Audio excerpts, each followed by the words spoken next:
Welcome to another episode of 9 to 5 Mac Weekly, where can we please have 2 minutes of silence for those who recently purchased an Intel-based Mac?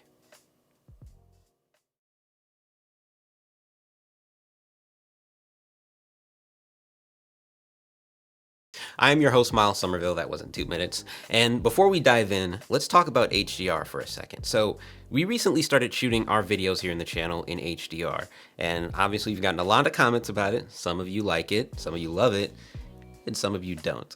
But we've never really given an explanation as to why we started doing this. Well, the simplest answer and the most honest answer is that really Jeff started doing it and I started copying him. We shoot on the same gear essentially, and so I wanted to provide some further uniformity with our content here on the channel. I think the ability to shoot HDR content on the iPhone really sparked our interest in shooting HDR content ourselves on our professional cameras.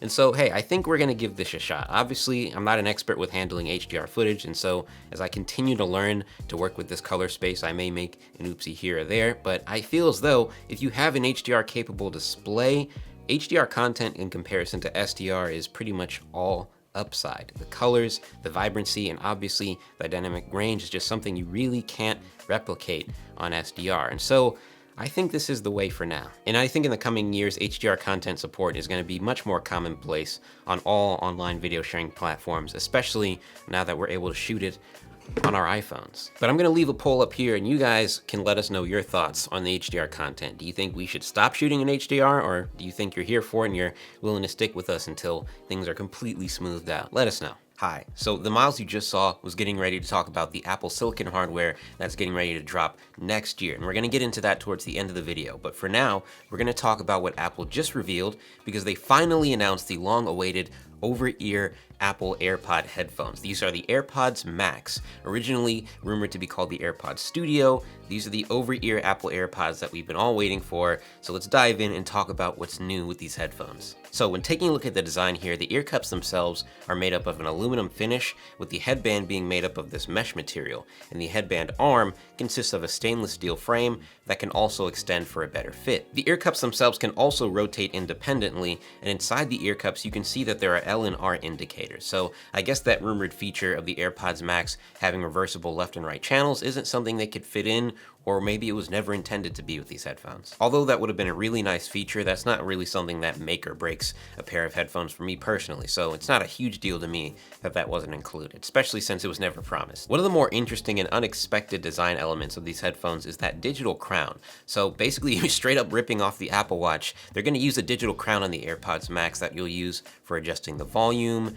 answering phone calls, and activating Siri. There's also a separate noise control button that you're gonna use for switching between transparency and active noise cancellation mode. The AirPods Max are of course powered by Apple's H1 chip, but not just one H1 chip, you've got two, one in each ear cup. And I'm super curious as to why. What about the way these headphones function makes them require two H1 chips? That's definitely something I'm interested in and something we'll have to test out when we get our hands on. Through those H1 chips with 10 audio cores individually, AirPods Max use computational audio to create what Apple calls a breakthrough listening experience. The Macs are using 6 outward-facing microphones to detect noise in your environment and are using 2 inward-facing microphones to measure what you're hearing. And with these microphones, the AirPods Max are going to be tuned for a more immersive listening experience through Apple's adaptive EQ. The Macs also have what Apple's calling a dynamic driver that'll produce a wide frequency range and deliver rich details in the sound. The AirPods Max also boast distortionless playback functionality, and that sounds nice, but Apple isn't specifying whether this is in all audio listening modes or this is only something you experience when transparency and noise canceling mode are off, because this is definitely an issue I had with the AirPods Pro. When using the noise cancellation mode, oftentimes the noise cancellation would distort the music that I'm listening to when fighting a somewhat noisy environment. So this is definitely something we'll have to test out when we get our hands on them. And in addition to that, just like the other AirPods, the AirPods Max feature spatial audio and on-head detection. So as soon as you take the headphones off of your head, the content you're listening to will pause. Now, as far as battery life and charging, there seems to be a bit of confusion going around regarding the headphones in the case, so let's clear some things up. Firstly, these are lightning-powered headphones, so there is no USB-C with these headphones of any kind. The lightning connector is directly on the headphones, and apparently a 5-minute charge can get you an hour and a half of playback, which is not bad. And so the included smart case is simply meant to just preserve the battery life of your headphones in an ultra low power state. So far, there are very few images to go by as far as this case on how it works, but it appears as though there's a gap in the case to reach the lightning connector on the headphones, and so there's no battery inside the smart case to actually extend the battery life of the headphones, and there's no lightning charger or USB-C charger on the headphone case themselves, and so it's just a big headphone blanket that can turn the headphones completely off. Yeah, I don't know about this one. I'm definitely gonna have to really test this case out to understand why anyone would care to use it, let alone why Apple would include it in the first place, because I'm kind of mind boggled by this one. I mean, it's barely even a case. It like doesn't even cover the headphones up all the way. I'm really trying to understand what the purpose is here. Surprisingly, the AirPods Max are gonna have 5 different color options. You've got space gray, silver, green, sky blue, and pink, with the option to add an engraving on the headphones just like the other AirPods. And all of this is for a price of $549, with them being available next week on Tuesday. So yes, these headphones are very expensive. They are incredibly expensive. They're pretty much higher than the price of any pair of headphones you would find going down the headphone aisle at a Best Buy or something like that. Obviously, the ecosystem exclusive features that the AirPods provide are a factor in the price, but they're going to have to sound really, really, really good in order to justify a $550 price tag. So we'll see next week. Jeff and I have our orders in.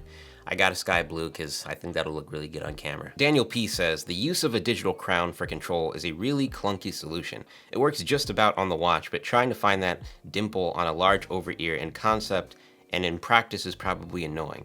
Compared to the Sony's capacitive ear cup and buttons, this is poor for $549. It seems like this is one of the quick solutions to manufacturing issues that were rumored. Also, this case can hardly be called a case. The idea of a case is protect it from being crushed, etc. This sleeve is there so Apple can say it has a case. Really underwhelming.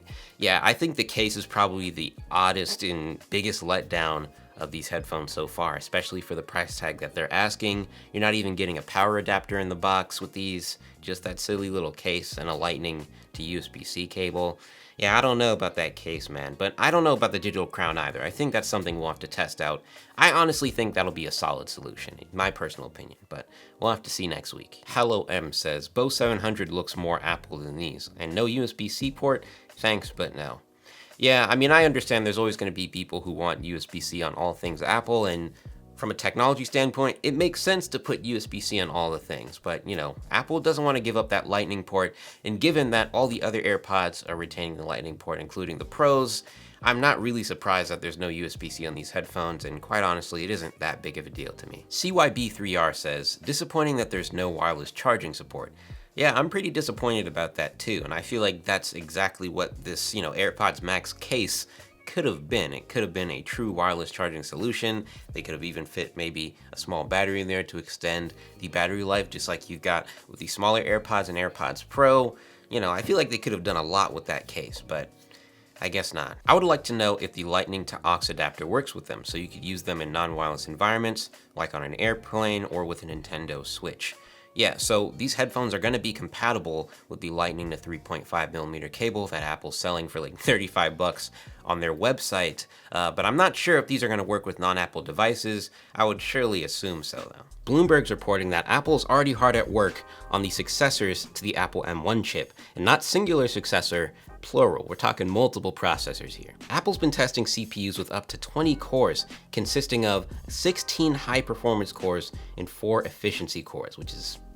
The report also states that the development process is super complex, and so the next Mac hardware to launch might only launch with 8 or 12 high-performance cores depending on production. In addition to that, Apple's working on a CPU chip with up to 32 high-performance cores. That is insane. And I'm sure you're wondering what kind of hardware you're going to be able to get this kind of power on. Well, the report states that starting as soon as next spring, we could see updated Apple Silicon versions of the higher-end MacBook Pro, as well as both the entry-level and higher-end iMac models. Bloomberg says that we should be seeing that ARM-based half-size Mac Pro sometime in 2022. But that's not all. The report also states that the higher-end Mac laptops and desktops could be sporting an Apple-based 16 or even 32 core GPU, with the absolute highest end Macs utilizing a 64 or even 128 core graphics card, which is just Wow. A lot of this makes sense regarding the release windows for these products, and of course we'll have to get our hands on these new Macs before getting truly giddy, but all I gotta say is that if the M1 base Macs are performing this well, the true performance-oriented models are just gonna be insane, and everything that Apple's going to be able to do from a design standpoint, because they've got these iPhone-sized logic boards now, is really exciting as well. I think the new iMacs are going to be killer. I wanted to do a dedicated video on my 2021 prediction timeline for Mac hardware in the next week or so, but for now my basic version goes like this. And by the way, none of this is confirmed. I don't have any tips or anything like that. These are just my predictions based on what we know so far. So it goes like this. I think spring 2021 we get 14-inch MacBook Pro, that 4-port, truly performance-oriented, smaller MacBook Pro with the redesign that we've all been waiting for, in addition to that lower-end MacBook Air that's been rumored recently. And then summer 2021, I think we could definitely end up seeing both the iMacs. That's kind of a shot in the dark, but I think it's fairly likely that we could see both iMac models sometime in the summer. Then fall 2021, I think 16-inch MacBook Pro and higher-end Mac Mini. The Mac Mini is kind of a shot in the dark, to be honest, but I think around fall, we'll probably see that higher-end 16-inch, possibly redesigned MacBook Pro. In winter 2021, I think potentially we could get the new Mac Pro announcement. I don't think we're getting that Mac Pro in 2021 by any means, but I think potentially at the end of the year, they could give us an announcement with the basic rundown of like how crazy it's going to be spec-wise, how it's going to work from a design standpoint now that they're no longer using the x86 hardware, how modulars and all that stuff is going to work. I think we'll have an idea of what the next Mac Pro is going to be by the end of the year. But that's my general timeline. Like I said, I'm working on a dedicated video going over the more specific aspects of when we could see the Mac stuff and what it's going to be like, so stay tuned for that. But that's pretty much it for this one. What are you guys' thoughts on the Apple AirPods Max? I know quite a lot of you guys are not happy with this price point, and honestly, I'm not either, but I'll have to wait until I get them in my hands, which should be in the next 7 to 8 days or so. So make sure to keep it locked here on 9 to 5 Mac. Subscribe, because we're going to have the full review and top features as always. Thank you all for watching. Make sure to subscribe for future content like this, and I'll talk to you guys in the next one.